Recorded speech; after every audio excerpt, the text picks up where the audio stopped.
আসসালামু আলাইকুম। সারা দেশে কিন্তু কারফিউ জারি 144 ধারা এবং সেনা মোতায়েন করা হয়েছে এবং এই মুহূর্তে দেখতেই পাচ্ছেন আশুলিয়া বাইপাইল ওভারব্রিজ থেকে আপনাদেরকে দেখানোর চেষ্টা করতেছি। এবং আপনারা সকলেই জানেন যে কোঠা আন্দোলন এবং বাংলাদেশের বিভিন্ন জায়গায় ছাত্ররা কিন্তু আন্দোলন করেছে এবং এরই মধ্যেই কিন্তু আমরা দেখতে পাচ্ছি যে 144 ধারা জারি করে দিয়েছে সরকারের পক্ষ থেকে। এবং রাস্তাঘাটে আপনারা অনেকজনই হয়তো বা নাও জানতে পারেন যে একসঙ্গে 3 জন দেখলেই কিন্তু আইন শৃঙ্খলা রক্ষাকারী বাহিনী তারা কিন্তু গুলি চালাতে পারে, যতটুকু আমি জানি। এবং আপনারা জানেন এই 144 ধারায় কিন্তু অ্যাম্বুলেন্স, ফায়ার সার্ভিস এগুলো চলবে, গণপরিবহন চলা একদমই নিষেধ। কিন্তু সাভার আশুলিয়া বাইপাইল এলাকায় দু একটা কিন্তু মাঝে মাঝে গাড়ি দেখতে পাচ্ছি এবং যারা উত্তরবঙ্গের যে গাড়িগুলো রয়েছে সেগুলোও কিন্তু চলছে। আমি একটু আগে তাদের সঙ্গে কথা বলে জানতে পেরেছি এবং তারা বলছে যে না, আপনারা যদি যেতে চান তো গাড়ি আমরা ছাড়ব।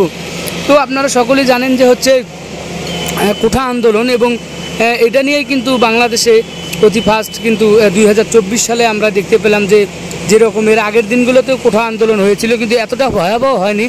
আপনারা সকলেই জানেন বেগম রোকেয়া কলেজের বিশ্ববিদ্যালয়ের যে আবু সাইদকে পুলিশের গুলিতে নিহত হওয়ার পরে কিন্তু ফুলে ফেঁপে উঠেছে দেশ এবং এরই মাধ্যমেই কিন্তু সারা বাংলাদেশে ছড়িয়ে পড়েছে আরও কঠিনভাবে কোঠা আন্দোলন। এবং এদের সঙ্গে অভিভাবকরাও একমত জানিয়েছে যে কোঠা আন্দোলনে যে মুক্তিযোদ্ধার যে ছেলে আছে তারা পর্যন্ত পাবে। সাধারণ মানুষের আমরা মতামত জানতে পেরেছি এবং সকলের চাওয়া একটাই যে কেন তাদের নাতিপুতিরা এই ধরনের সুযোগ সুবিধাগুলো পাবে এবং যারা মেধাবী স্টুডেন্ট রয়েছে তারা কি করবে। আসলে অকালেই ঝরে যাবে আমাদের মেধাবী স্টুডেন্টরা। এবং আপনারা জানেন যে গতকালকে কিন্তু বিএনপির চেয়ার হচ্ছে রুহুল কবির রেজভিকেও কিন্তু পুলিশ গ্রেপ্তার করেছে জাতীয় প্রেস ক্লাব থেকে। এবং এই মুহূর্তে আপনারা দেখতে পাচ্ছেন যে রাস্তার সর্বশেষ পরিস্থিতি যে সারা দেশেই কিন্তু নেট সংযোগ বন্ধ।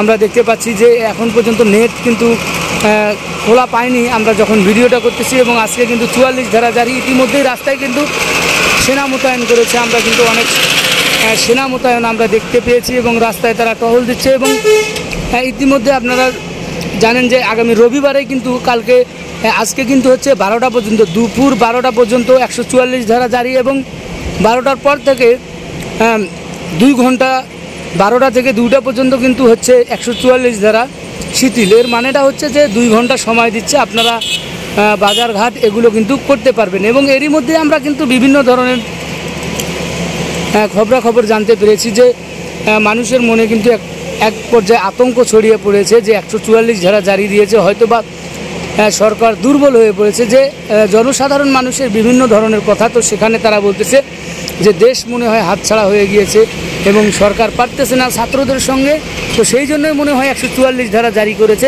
ইতিমধ্যে আমরা কিন্তু জানতে পেরেছি সরকার পক্ষের দল তারা কিন্তু ছাত্রদের সঙ্গে বসতে চেয়েছে এবং হাইকোর্টে কিন্তু এটা নিয়ে বিচারাধীন রয়েছে এবং এটি নিয়ে তদন্ত চলতেছে। এবং আগামী রবিবারে অর্থাৎ 21 তারিখে রবিবারে কিন্তু এটার একটা ডিসিশন দিয়ে দেবে যারা কোঠা আন্দোলন করেছিলেন। এবং এই মুহূর্তে আপনারা দেখতে পাচ্ছেন যে বাইপাইল আশুলিয়া পলাশবাড়ি এবং আমরা বাইপাইল স্ট্যান্ড থেকে আপনাদেরকে সরাসরি দেখাচ্ছি যে বর্তমানের অবস্থা চিত্র। তো আপনারা জানেন আজকে সারা বাংলাদেশে 144 ধারা জারি এবং কালকে সকাল 10টা পর্যন্ত 144 ধারা জারি, অর্থাৎ রবিবার সকাল 10টা পর্যন্ত 144 ধারা জারি থাকবে। এবং এরপরে যদি কোনো সিদ্ধান্ত হয় তো জানিয়ে দেবে।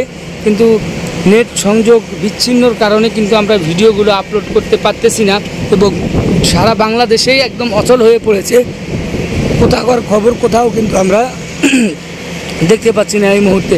এবং যারা ভিডিওটা দেখতেছেন অবশ্যই কমেন্ট করবেন। এবং কোঠা যারা আন্দোলন করতেছে কোঠা বিরোধী, তো সকলের একটাই প্রশ্ন যে মুক্তিযোদ্ধার ছেলে থেকেই বাদ দেওয়া হোক, কেন তাদের নাতিপুতি পাবে, এমনটাই কিন্তু আমরা জনসাধারণের মানুষের মুখে শুনতে পেরেছি। এবং ছাত্রদের কিন্তু যে পরিমাণ ক্ষয়ক্ষতি হয়েছে আসলে দুঃখজনক ব্যাপার। আমরা চাই সকলে যে মেধা যাদের রয়েছে তারাই চাকরি পাবে, কেন কোঠার বিনিময়ে চাকরি হবে। মুক্তিযোদ্ধাদের তো এমনি সম্মান রয়েছে, ভাতা রয়েছে এবং তাদের সন্তান পর্যন্তই এটা হচ্ছে দেওয়াটা ঠিক ছিল, কিন্তু এটা সংশোধন করতে হবে সাধারণ জনগণ এবং ছাত্রদের কিন্তু একটাই চাওয়া পাওয়া। এবং আমরা দেখব যে আসলে এটা কি করা হয় পরবর্তীতে। এবং ভালো থাকবেন সকলেই, ভিডিওটা শেয়ার করে দেবেন।